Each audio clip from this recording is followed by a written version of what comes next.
the new Suzuki Swift. It's a little car with a new exterior, new interior, new engines. It's like a tiny little doggy. It always is excited, always wants to be with you, it always is happy. It has a little tiny engine, little tiny legs, and it really wants to do things for you, but it just doesn't have the power, so it's not going to really protect you from the big dogs. But it's cute.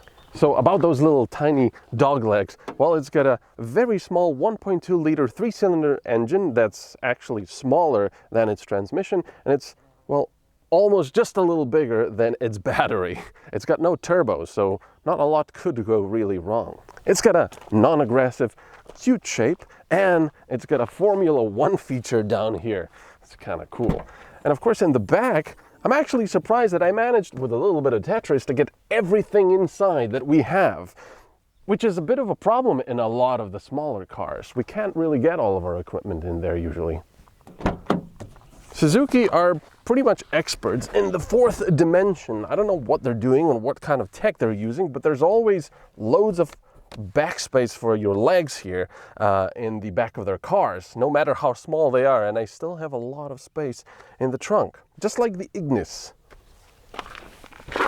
Inside on the driver's seat, while Suzuki has not gone for the fully digital instrument clusters yet, you've got analog instruments on the left and the right. In the middle, you have a color trip computer for all of your information, physical buttons on the steering wheel, and if you press this little button over here, you can toggle the lane assist system, which with the cruise control, it will actually keep your car in the lanes, even on the corners, and it'll try to sort of keep that ideal line.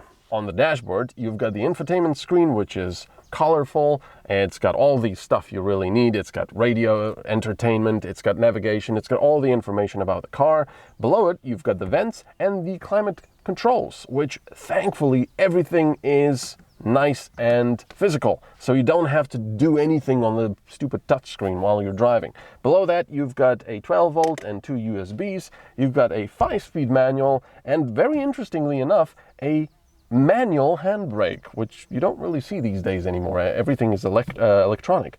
You've also got 2 buttons, one for each seat for the heating. It's only one level, and I find the seats quite comfortable. My colleague, on the other hand, does not. Because Suzuki is one of the few manufacturers that offer all-wheel drive on practically all of their models, including these smaller ones like the Ignis and the Swift, and because this car is light and has 185 tires, so pretty narrow tires, it's got all the qualities of a very good off-roader. It's nimble, it's light, narrow tires, and all-wheel drive. And I've tested the Ignis, the Swift, and the Vitara before, and they're all very impressive off-road. I know this is just a regular gravel road and any car can come here, but like I said, I've tested them before, and considering that this is the all-wheel drive version, and I'm still getting 4.8 liters per 100 kilometers, even though I thrashed it a little bit on the highway sometimes, even though you have to, because it's a 1.2, it is even more impressive. But one of the most important things I feel with any car, and especially Suzuki's, and Suzuki does this very well, their small cars have character. I can't quite explain it why, but like the Ignis, the Swift, they all have this character that just makes you smile. It wants you to drive them. Yes, you don't have a lot of power, you don't have all the crazy luxuries, but they're just fun. They make me smile.